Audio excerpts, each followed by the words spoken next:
Warga masih berusaha mengais sisa barang yang masih bisa diselamatkan pasca kebakaran yang terjadi di Telugong. Jelang Idul Adha, warga yang berada di pengungsian masih membutuhkan bantuan logistik.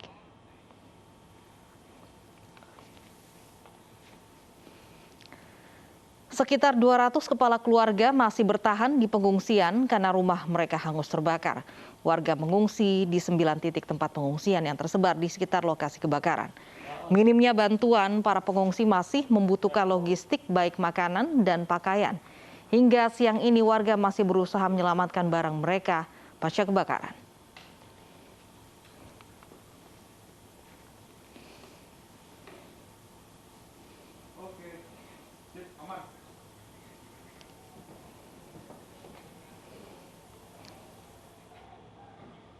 Sudah bersama kami ada Ririn Oktaviani di lokasi pengungsian perkampungan di Telugong, Jakarta. Ririn, apakah bantuan sudah datang untuk korban kebakaran? Ya, Lovi, pasca kebakaran yang terjadi pada Sabtu sore kemarin di Telugong, Jakarta Utara, lebih dari 220 kepala keluarga atau sekitar 1.000 jiwa pengungsi ini masih bertahan di posko-posko pengungsian.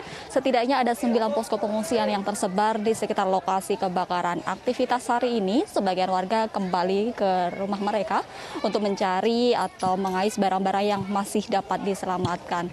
Lantas bagaimanakah distribusi logistik dan apa saja yang masih dibutuhkan oleh para pengungsi? Saat ini saya sudah bersama dengan Husni, yakni adalah ketua dari posko pengungsian di Telugong, Jakarta Utara. Selamat siang, Mas. Iya, selamat siang, Mbak. Mas, untuk distribusi logistik sendiri dan apa saja barang-barang atau kebutuhan yang masih dibutuhkan oleh pengungsi ini apa saja, Mas? Kalau untuk kebutuhan saat ini yang agak sedikit urgent yaitu masalah pampers untuk anak bayi ya. Untuk peralatan anak bayi itu kita masih minim sekali bantuannya. Gitu aja.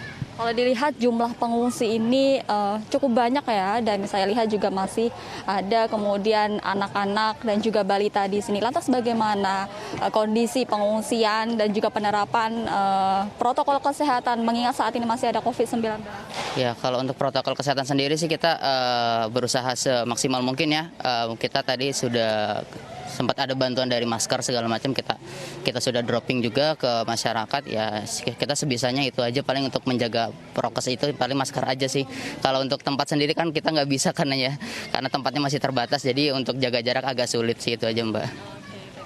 Lantas, Mas, ini kan di tengah sulitnya ekonomi di COVID-19, apakah juga sudah konfirmasi dari dinas terkait bantuan untuk mendirikan bangunan kembali rumah-rumah warga di sekitar sini? Ya, untuk sampai saat ini sih kalau untuk masalah pembangunan kita masih belum sempat dapat kabar ya dari dinas-dinas terkait. Tapi untuk dari dinas sosial sendiri itu untuk pangan segala macam sudah tercukupi.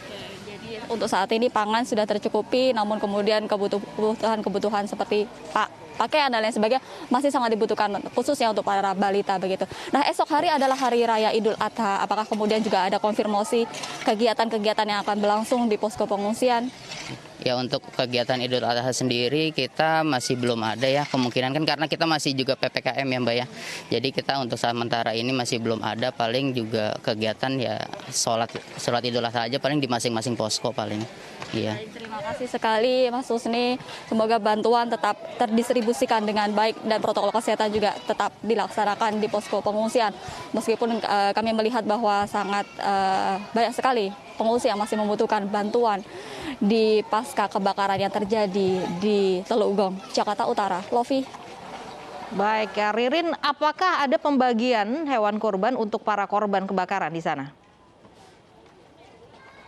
Ya, hingga saat ini memang tadi kami sebelum berada di posko pengungsian ini, kami juga melihat adanya kemudian dinas dari lingkungan hidup dan juga dinas sosial yang sedang melakukan pemantauan di sekitar lokasi kebakaran, di mana untuk dinas lingkungan hidup sendiri memastikan terhadap MCK para pengungsi yang nantinya jika dibutuhkan kembali, yakni adalah tempat untuk toilet secara portable maka akan kembali diturunkan di posko-posko pengungsian yang terdapat 9 titik di lokasi ini. Sementara untuk Dinas Sosial sendiri nantinya akan selalu mensuplai 3 kali makan dalam sehari untuk para pengungsi di lokasi ini. Untuk kegiatan Idul Adha ataupun tadi disebutkan berkaitan tentang distribusi daging kurban kepada para pengungsi ini belum mendapatkan konfirmasi secara resmi baik dari Dinas Sosial maupun dari dinas-dinas terkait lainnya di Provinsi DKI Jakarta. Lovi. Baik, terima kasih Ririn Oktaviani melaporkan langsung dari Telegong, Jakarta Utara.